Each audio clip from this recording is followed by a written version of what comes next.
Salut tout le monde, alors je vais mettre le haut là sur cette histoire de conspiration sur l'énergie libre. C'est pas une conspiration, c'est prévu tout simplement dans le système que si quelqu'un met en danger la sécurité nationale, il devient ennemi de l'État. Alors comment on met la sécurité nationale en danger quand on sort un système d'énergie libre? Eh bien c'est très simple. Faut considérer que les banques contrôlent les industries, que les industries contrôlent nos dirigeants, donc que tout le pouvoir est assis justement sur la vente de l'énergie, hein. Vu que l'énergie nous sert à faire briller nos ampoules, à déplacer nos véhicules. Donc il est évident que si quelqu'un trouve un système en parallèle, il devient automatiquement ennemi de l'État, hein. C'est pas une histoire de complot, c'est une histoire de bon sens, hein. Imaginez que vous puissiez contrôler 1000 personnes en leur fournissant de la nourriture, hein, qui vous obéissent au doigt et à l'œil parce que vous leur fournissez de la nourriture. Il est évident que si quelqu'un dans le groupe de ces 1000 personnes arrive à produire de l'énergie, de la nourriture sans votre contrôle, il devient automatiquement votre ennemi. Alors, des preuves de complot, donc en fait, il y en a plein, hein. Il y a l'histoire de Tesla par exemple, hein, qui a inventé le courant alternatif, la radio, le laser, le fameux rayon de la mort qu'il a testé à Tunguska, hein. C'était au début de travailler main dans la main avec Edison, hein, et quand il a commencé à pouvoir prouver justement dans son laboratoire qu'on pouvait produire de l'énergie sans combustion, et la déplacer sans câble électrique, JP Morgan, qui était son principal investisseur, lui a coupé les fonds et a détruit son laboratoire, hein.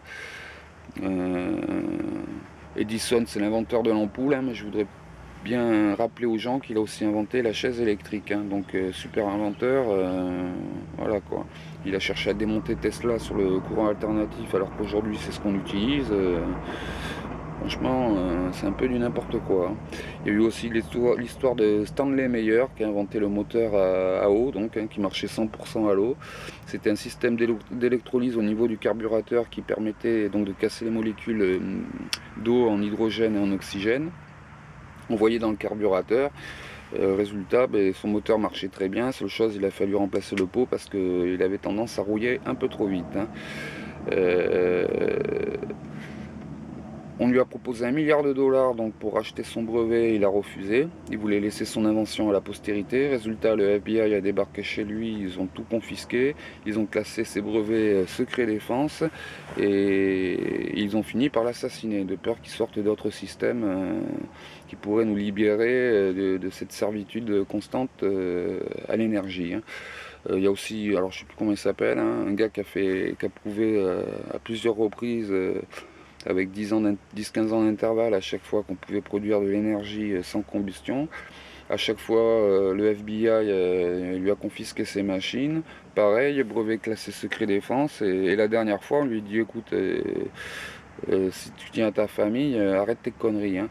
Il y a aussi un gars qui devait débattre de l'énergie libre en public, hein. 2 semaines auparavant, il s'est fait tabasser à mort dans des conditions étranges, quoi, hein. Donc c'est pas une conspiration, c'est prévu dans le système. Si quelqu'un met en danger le pouvoir de l'État, qui est assis sur la vente de l'énergie, il devient automatiquement ennemi de l'État, hein. Imaginez que vous n'ayez plus d'énergie à payer sur vos factures, hein. Alors je parle pour la classe moyenne évidemment. C'est le quart, voire enfin le tiers, voire le quart de votre facture qui saute, hein. Je suis sûr que la plupart des gens ne travailleraient plus qu'à mi-temps, hein, dans ce genre de cas, hein. Euh, oui, c'est pareil, hein. Imaginez par exemple que les voitures électriques remplacent la batterie par un générateur Minato, hein, générateur magnétique, hein. On n'aurait plus besoin de s'arrêter, hein, pour faire le plein, hein. Et oui. Les moteurs électriques sont beaucoup plus puissants que les moteurs à essence. La voiture la plus rapide, qui a la meilleure accélération, c'est une voiture électrique, hein. Il y a des vidéos sur YouTube qui montrent les courses entre des Jaguars, des Ferrari et tout ce tralala. Elles se prennent un vent à chaque fois, c'est incroyable, hein. Comme la McLaren hybride essence et électrique, hein, qui va plus vite que la Veyron. au démarrage, bon après la Veyron elle la rattrape, mais au démarrage elle se fait dézinguer par le moteur hybride, hein. Les moteurs électriques sont beaucoup plus puissants et évidemment génèrent bien moins de pollution si on s'affaire à produire des générateurs magnétiques ou des capteurs d'électricité statiques, hein. Parce que l'électricité est présente partout autour de nous, hein. Tesla, ouais, c'était juste un système comme une antenne un peu qui capte l'énergie ambiante. Il a même prouvé que notre corps pouvait servir à stocker de l'électricité, hein.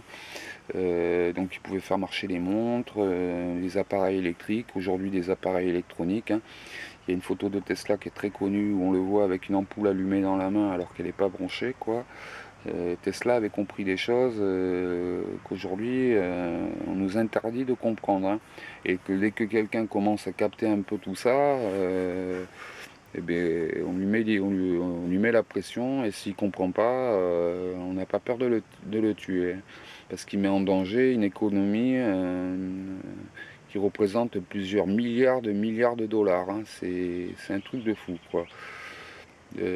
Si je fais cette vidéo, c'est parce que je suis allé voir une vidéo justement sur YouTube qui démontre l'énergie libre, hein. Alors j'ai été dégoûté, quoi, parce que le mec il montre un moteur magnétique qui marche pas, hein. Alors c'est pareil, Minato il a dû faire un bon millier d'essais avant de trouver le bon truc, hein. Si on trouve si on montre un de ces effets foireux, de ces essais foireux, il est évident qu'on peut prouver que le moteur magnétique ne marche pas, hein. Alors qu'en fait, il a très bien réussi. Moi, c'est pareil, hein. Je prends un bloc d'uranium, par exemple, hein, quand je défile dessus, une ampoule, oh, ben, l'uranium, ça marche pas, hop, on jette, hein. C'est exactement le même genre de démonstration qu'il vous fait, hein. J'ai été dégoûté parce que j'ai posté tout un tas de commentaires démontrant qu'il avait faux, hein. À plein de personnes qui avaient réagi en disant: oh merci, tu m'as ouvert les yeux, oh putain j'y croyais, les vidéos étaient trop bien faites, hein. Je suis allé faire un tour sur d'autres vidéos, je suis revenu à sa vidéo qui démontait l'énergie libre et tous mes commentaires avaient disparu. Donc il y a vraiment une censure qui est exercée, mais c'est pas un complot, encore une fois, je le dis, il faut faire appel à son bon sens. En faisant ça, ben, on devient ennemi de l'économie, donc ennemi de l'État. Voilà. Je crois que c'est tout ce que j'avais à dire, j'espère que j'ai été suffisamment clair. Je vous souhaite une bonne continuation et vous laissez pas bouffer le cerveau par tous ces détracteurs là qui cherchent à protéger les intérêts de puissances multinationales et de banques extrêmement puissantes, hein, qui ont des moyens considérables pour empêcher à ce genre d'informations de percer, hein. La preuve, au Japon ça tourne depuis 5 ans et personne nous en parle, hein.